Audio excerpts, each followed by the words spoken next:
Welcome to the Let Go and Be Free podcast, a podcast for those who grew up in an alcoholic or dysfunctional family. I'm your host, Ron Vitale, author of the Let Go and Be Free 100 Daily Reflections for Adult Children of Alcoholics series.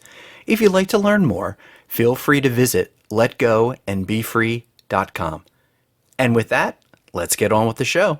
Hello and welcome to this week's show. I wanted to focus on a review and a discussion of step 7 of the 12 steps, Adult Children of Alcoholics and Dysfunctional Families, 12 steps. So to start off, I guess if you're new to this podcast, I recommend that you go back and listen to the previous episodes, which we've gone through the first 6 steps. And for this episode, we're going to discuss, again, step 7. And step 7 is also a bit of a doozy that can be a bit challenging for some people. So step 7 is, I'll read it twice, humbly ask God to remove our shortcomings. So again, I'll read that. Humbly ask God to remove our shortcomings. Now, if you are new to this podcast, I do want to point out that I have gone through the various interpretations and discussed the 7 steps from a point of view in which if you do not believe in God, there is lots of room, in my personal opinion, for the 12 steps in which you do not have to have the word God in the steps. Like if you personally do not believe in God, I don't think that that's necessarily a barrier for you from getting help in going through the 12 steps. And you might say, well, isn't that, the purpose of these steps is to focus on a higher power and focus on God? Yes, there is an interpretation for that, but I've also seen other interpretations which basically say you can remove the word God and you could use something more generic, such as higher power, or you could use something like the universe or reality. You don't necessarily have to focus on God. In this particular step, it is a little bit more challenging because, again, you're asking someone outside of yourself to remove your shortcomings. And that might seem really paradoxical of like, wait a minute, you're saying one thing, no God, and then you're saying another, and you're reading the step and you have to ask some other spiritual higher being to save you. Like, I don't get that. That doesn't make any sense. And I hear you on that. And I wanted to break down an interpretation. And one thing that I found in some research, and something that I'm going to put in the show notes, is there is an article that I came across that is, let me see the title of it here, The 12 Steps for Atheists. Atheists, it's not necessarily the God you think. So that article I will post in the show notes for this episode and just give a little bit of breakdown of what I've learned from this and from other interpretations that I've read, over the last so many decades that I've been following the 12 steps, is that when you look at the word God, one interpretation is that as someone who grew up in an alcoholic or dysfunctional family, we take on the hyper responsible role, especially if that was our comfort level of the world falling apart, around you, and you found that your quote unquote superpower is to come in and save the day. You're the hero that's going to fix everything that's broken and the world's falling apart. You're going to hold it all together through sheer will, creativity, pulling your bootstraps up, whatever you need to do, you're going to make it happen. And you pride yourself on that you're just like, yes, I did all these great things. I saved all these things. And unfortunately, when you were young, that may have worked really well for you, where you were able to, survive and get through.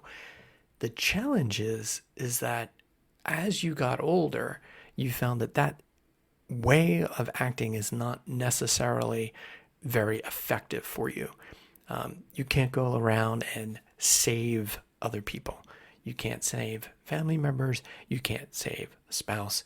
You're only responsible for yourself. So in one level, if we think about things from the 12-step perspective, often many of us treated ourselves, acted as though we were God. We were the ones that will save the day. We will come in and fix whatever needs to be fixed. When, let's say an alcoholic parent would come in off a, drinking spree and be a mess, you were the one that would come in and clean things up and help and do everything you could to make sure that the household or your siblings were okay. And again, in the past, that may have served you well because you needed to find a way to survive an unhealthy environment, a dysfunctional environment. But the challenge is that may not be helping you today. You can't save other people. You can't turn around and say, well, you know what, I'm going to,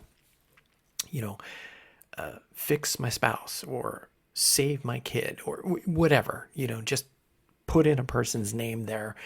And I think if we're all honest with ourselves, those of us who grew up in an alcoholic family, there is that part of we wanted to fix things. We wanted things to be right. We wanted things to go, quote unquote, normal. And the only way we knew how to do that was to fill in a gap, a void in which our parent or parents may not have been there for us, either emotionally or physically or psychologically or whatever. They could have been too wrapped up in their own struggles with addiction. And, it is not necessarily just one parent. It could be maybe one of your parents struggled with addiction, and then the other parent was so wrapped up in trying to save the rest of the family that their entire energy was trying to take care of their spouse and save that person. Whereas maybe you were not receiving the emotional care and concern that you needed as a kid, or your siblings dealt with the same thing. And so you grew up essentially not having, parents that would help guide you and teach you healthy ways of conflict resolution, problem solving, simple things that we find extremely difficult. So getting back to this step, it can be a bit of a challenge in looking at it and saying, wow, this is kind of weird. Like, I'm going to humbly ask God to remove, my shortcomings. What does that mean? Breaking it apart, what I've always liked to do is, for me, in looking at this step, I look at it as I realize that I need help, that I can't solve everything in my life without help. I need an interaction with people, with places, with experiences. I cannot wall myself off from the world and be like, you know what? I'm not going to learn anything. I'm not going to grow. I'm going to grin and bear it, and I'm just going to solve all these problems and everything's going to be great. That does not work. It might seem to work for a short amount of time, but then what happens is when life does throw a couple curveballs at you, it's these coping mechanisms which we think we have to be able to resolve problems really aren't that helpful, at the end of the day. And what is helpful is, again, working with a network, having a toolkit of help. I've said this before and I'll say it again. It's really important to have a couple close friends in your life that you can trust, who will not judge you for things that you say, things that you feel, that you're able to talk with them. This could also translate into maybe you have a therapist that you've gone to over the course of, the last so many years. Or maybe you go on a weekly basis to the adult children of alcoholics meetings and you find that to be of help. The purpose, in my opinion, of the step, and again, this is my personal interpretation. You might hear other interpretations held by different groups, different people. I'm just giving what has worked for me.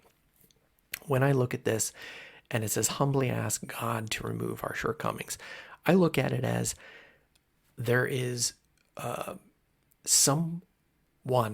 there is something beyond myself that I need help to be able to overcome my shortcomings.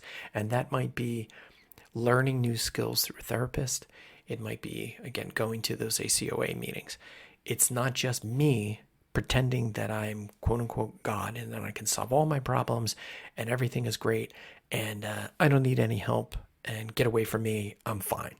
That type of mentality, that blindness, essentially allows us to stay trapped in an environment of dysfunction. So in, contemporary America, it is seen as weakness to admit vulnerability. However, I would posit and say that in the right circumstances, meaning with those people that you trust, it is important to build intimacy and strengthen relationships, to share a vulnerable part of yourself and say internally, like, I need to find a way to overcome some problems that I have. How do I do that? And instead of thinking that you know everything, that you can solve everything on your own, you can then flip that around and say, you know what? I do need help. I need to learn a better way. Instead of doing everything the way I have been, and that's not getting me to where I want to be, in life, I need to find other skills, other tools, other ways of communicating. And I think the challenge with this is that, there are so many ingrained behaviors. Just imagine yourself in an argument with someone. Typically, you'll react a certain way. It's like either fight or flight, depending on, whatever you grew up with. You might have just withdrawn and deny that there's any issue and don't want to talk about something, close off your feelings and be like, you know what, I'm done with this, and run away. Or shut yourself down. So even if the person is in the room with you, you're so shut down that you're not even willing to listen, to come to the table to be able to discuss an issue, a problem. Or on the other hand, you may have just, your instinct is, put on a strong defense and you lash out, yell back, fight, fight or flight. And so your instinct is, well, I'm going to bolster myself up, make myself loud, and I'm going to, put this fake facade around me that nobody can get through my armor because I want to make certain that nobody hurts me, even though I am going through some difficult times. I'm going to focus on being external and take my anger and shove it out there. And that's going to be this force field around me. Both options for problem solving are not helpful. They may have allowed you to survive and cope through difficult times, but how often did they actually solve a problem? You can't bend someone's will to your own, through whatever, anger or withdrawal, trying to wear someone down. True communication comes through listening, conversation, empathy, compromise, and love. And that can be really difficult because those of us who grew up in alcoholic and dysfunctional families, we may have only seen the screaming, the yelling, the slamming of doors, the fist fights, the, overturned tables and chairs, someone storms out and never comes back, or storms out, comes back later, and there's no resolution to the conflict. It's just ignored. It's buried.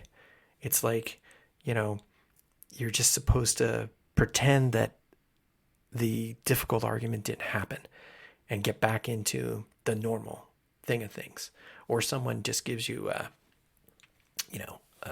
just a real fake, I'm sorry, and then expect everything's supposed to go back to normal again. Those challenges, because all of us are going to have issues in life, no matter if we're at work, in our relationships, friendships, siblings, if we're married, dating, it doesn't matter. We're going to have challenges that come up in our lives. And if we're not, skilled in effective ways of communicating and effective ways of labeling internally and understanding what is a healthy behavior and what is dysfunctional, that's going to get us into all sorts of trouble. So with this step, step 7, humbly ask God to remove our shortcomings, it could simply be humbly ask reality, or humbly ask, others to help us remove our shortcomings. And that doesn't mean that they're going to come in and you do no work. You don't come in and be like, oh, please save me. I'm, broken and I need to be helped. I don't see this step that way. My interpretation is you're willing to do the work, you're willing to learn and basically unlearn unhealthy behaviors and replace them with healthier behaviors. So that way, when you get into an argument or dealing with money or discussions of losing one's job, like whatever life throws at you, you then have the means to be able to effectively handle those problems instead of reverting back into the dysfunctional patterns that you've learned when you were a kid. Or you might still be in that mode and you're still living in those situations, just perpetuating an unhealthy environment, dysfunctional environment. And that might be extremely frustrating because you might want to change. You might want to do something from a different perspective, but you don't know how, or you don't know where to go to, or it's not something that many people don't talk about these kind of problems. You're just supposed to magically know how to solve these things, especially, with me living in America. Like I said earlier, it's not popular to say, I need help, or I'm not sure how to solve this problem, or to say, I'm going to start therapy, or I'm going to, go to ACOA meetings. The good news is, in the last, I'd say my journey has been close to more than 25 years at this point. On that journey, I do see that there has been a change and a shift in which going to therapy isn't seen as there's something wrong with you. People would used to label you as like, what are you, crazy? I had family members that would say things like that, to me. What are you going to go to a head shrink? Just horrible things to say. And in reality, what you were trying to do is you're trying to find a way to help solve your own problems and to become a better person. So that way, what I mean better at solving problems, better at handling anxiety, worry, stress, instead of replicating dysfunctional behaviors, learning ways of processing one's emotion in a healthy way, and then emulating healthy behaviors as you go through your life. And that's something that if you never learned any of that growing up as a kid, or you were in a family where no one talked about feelings, or people would blow up, and then nothing would ever be said again, and you'd be walking around like, I don't know what just happened. Why did that happen? Did this get solved? They're all talking normal again, but they were just screaming at each other a couple hours ago. What the heck just happened? What do I do? How do I feel? In going through all those things. In life, as you're going through and you're looking at this step, my recommendation is to remember we're not chronologically, going through step 1 through 12. And I've said this before, you don't finish step 1 and check it off on a list, and then suddenly you're on the second step, and then you say, well, moved through second on the third, and now we're up to 7. That's wonderful. It's really important to kind of look back and reflect and see the interconnectedness of an earlier step with this step. So, for example, even if we just take a simple step back and you look at, step 6, we're entirely ready to have God remove all these defects of character. And then 7, humbly ask God to remove our shortcomings. You can look at those and be like, okay, at one point, I made this inventory of things about my behavior and how I am as a person that I would like to change, these quote unquote defects of character. Now I'm ready to learn and to grow, and I want to go beyond these things. That's, the 6th step. The 7th is, hey, I need help in doing this. Can somebody help me do this? Is that a therapist? Is it ACOA meetings? Is it a combination of reading self-help books, doing daily journals, and a therapist? I can't say what that is for you. I can only say that for me, it was a multi-pronged process, of like all these different things that I worked together, wove them, they were woven into this thread of help and network and support for me that I was able to use over time. It's not something where I just was like, well, that was easy. And then, just look back and onward and upward and never have to deal with that again. That's not been my journey. My journey has been, I have found that when I'm in times of stress, my natural instinct is to fall back onto dysfunctional behaviors. And I need to catch myself in that. Sometimes I don't. Sometimes I fall and be like, wow, I just said that and that was really dumb. And then I have to kind of own up to that and say, you know what? I apologize for that. Go up to the person and apologize and explain, this is what I'm going to do moving forward. This is how I'm going to, work on this behavior of mine. This is how I'm going to put my word in asking for your forgiveness, but I'm not going to then ignore and be like, well, I said I'm sorry, and so I can keep going on and being the way I've always been. That's not the point of the 12 steps. 12 steps, in my opinion, are about growth. It's about learning things about yourself, some things that are uncomfortable, some things that you don't necessarily want to admit, to the world. But in the course of, again, with therapist or in the ACOA meetings or in your own journals, you could write about, talk about these things, share these things from a perspective in which there will be growth, and then you can learn. And then over time, you find ways of like, hey, you know what? Every time I get into this type of situation, I've always done X. We'll just use an example.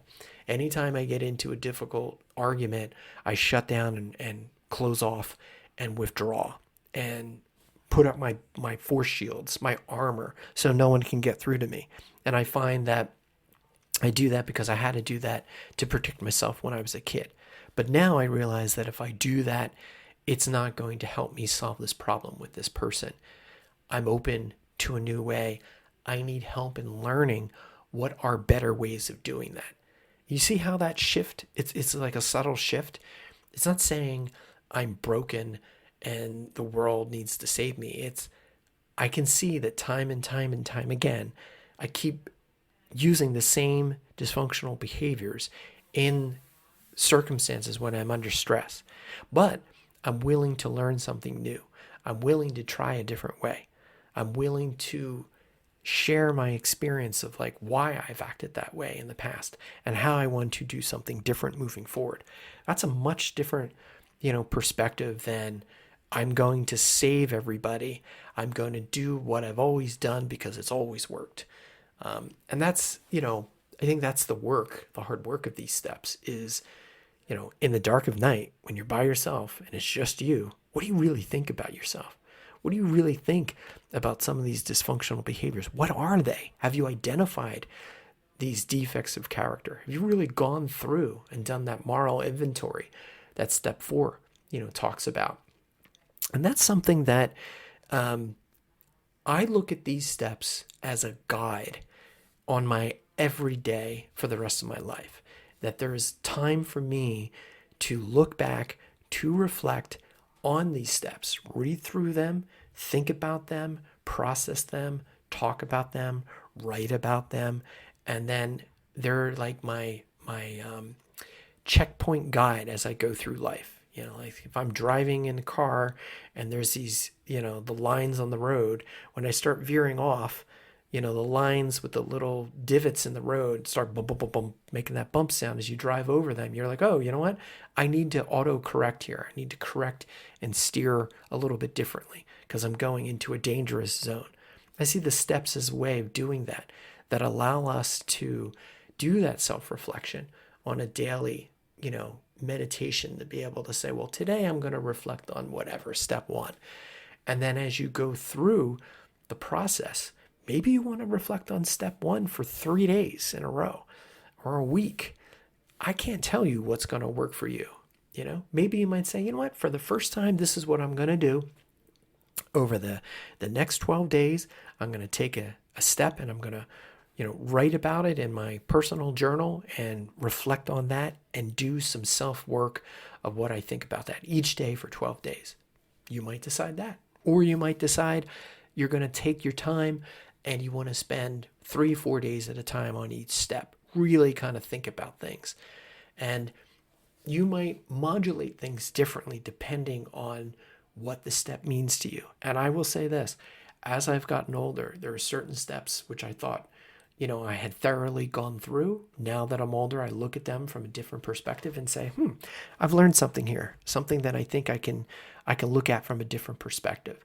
So though these words might seem simplistic, as I've said before, words have power. And power in my mind means action. They allow us to think, and then we can say, what am I going to do differently moving forward? How am I going to grow? How is that process possible? And again, if you believe in God, and God is mentioned in one of the 12 steps, awesome. If you don't, you could take the word God out. There's still these precepts, these steps, still have some extremely useful information because they help us with self-reflection, help us understand and process what are we feeling, what are we thinking about what we've lived through, and how are we going to move forward? How are we going to get the car to veer back in the right direction? That's what I see the steps are. They're a guide, a daily guide. They're not a miracle cure. They're not something that only do these things and you'll magically be cured. No, that's not it. They're a guide, and there are many other guides in life, many other ways. There's meditation, visualization techniques. There's journal writing, therapy, ACOA meetings. You can go on and on and on and on. I'm saying that I have found these 12 steps to be helpful as I go through my life. And each day before I get out of bed, I kind of run through them, think about them. And when I get into a difficult circumstance, I focus on them and what one might be of best use for me at that particular time. So as we're getting through these steps, I recommend, they're all previous episodes. Now we're up to step 7. Go back, listen to some of the other steps. You might say, oh, I really thought I had really worked out step 1 or step 2. Listen to it again. You could bookmark these. You could listen to them to your heart's content. As long as they're up on the server, you can listen to them on Spotify, Apple Podcasts, Google, Amazon, through my website, wherever. They're there and they're free. So I do hope that this information, these podcasts have been of use for you and helpful. If you want to learn more, just visit letgoandbefree.com. There's a bunch of resources there, a bunch of links to my books that I've written, all kinds of stuff that are there. And then I ask again, if you find value out of these, please rate, give a positive rating for the podcast on whatever podcast platform that you listen to, Spotify or Apple, Google, wherever. The more people rate and like the podcast, the more that others will be able to find this podcast when they do their searches on the various, search engines in the world. So again, thank you sincerely for all that you've done in listening to me and being willing to be open-minded. And I hope that this resource will be of great use to you. So hope you have a great day. And as always, be well.